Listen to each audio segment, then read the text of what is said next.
Are you reciting UX laws like they're scripture? They're not about UI, they're about people. Well, correction.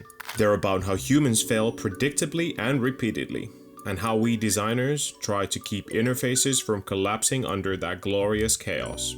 Designers love to name drop Hick's law, Miller's law, and Fitt's law, but nobody talks about the part that actually matters, why these laws even exist. Welcome to Design Unhinged. I'm Pat, a senior UX designer with a decade of experience trying to keep products usable while meetings do their absolute best to make them worse. This is not a video about memorizing UX laws. It's a video about why they matter and why designers secretly depend on them to survive every meeting, every stakeholder, and every misguided, clean redesign request. UX laws aren't rules for screens. They're workarounds for human limitations. A lot of designers learn these laws the wrong way, as trivia for portfolios or aesthetically pleasing diagrams on Pinterest. But these laws were not invented for dribble. They're distilled reality checks about cognition, memory, emotion, and motor control. Take Hick's law. It's not reduce options for a cleaner UI.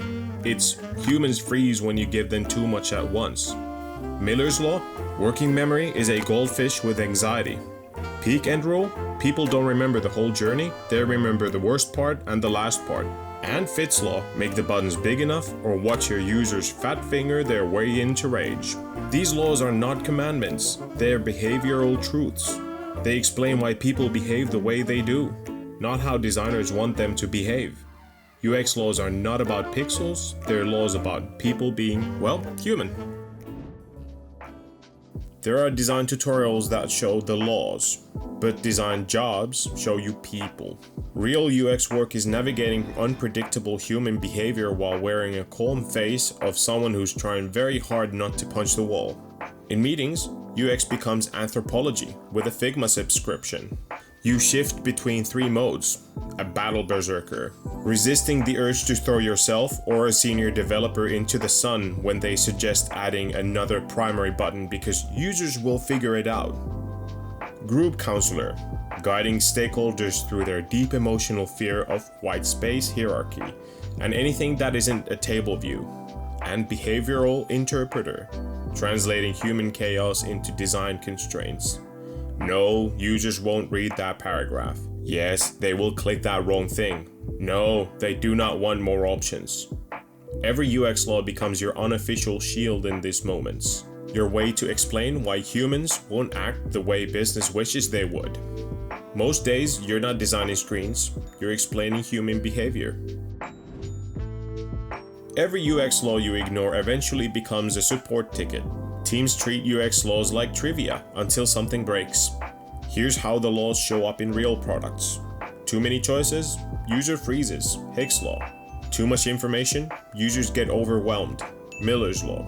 Tiny tap targets, user mistaps and rage quits, Fitt's law. Bad endings, users feel the whole experience was bad, peak end rule. The laws are not fun trivia, they're early warning systems.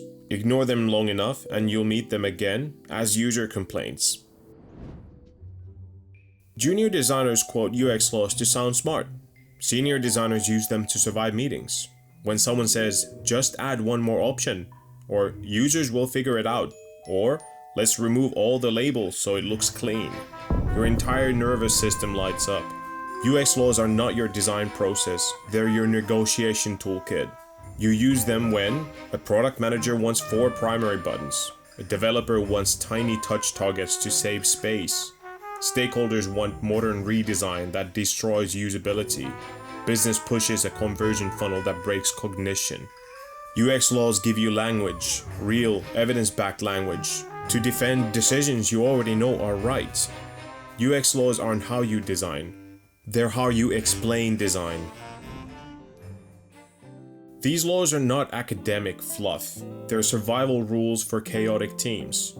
Most non-designers think UX laws are optional, cute, decorative, something designers memorize for job interviews.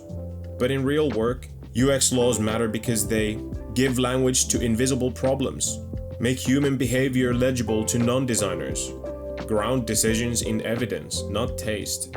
Protect users from wishful thinking. UX laws explain people. Good designers explain UX. Great designers explain people through UX. Sometimes explaining UX means defending it like a mother bear with a Figma cub. So, UX laws are not commandments or scripture. They're reminders of the messy reality we all design for. Flawed humans with limited memory, short attention spans, unpredictable emotions, and thumbs that miss small targets.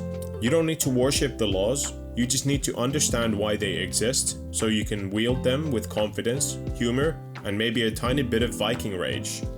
Because in the end, UX laws don't make you a better designer, they make you a better explainer. And that's the part that actually gets designs approved. UX laws don't save users, they save designers from having to redesign everything twice. If you found this video interesting, please consider subscribing or dropping a comment about what you want to hear next. Because here on Design Unhinged, we put berserker rage into personas.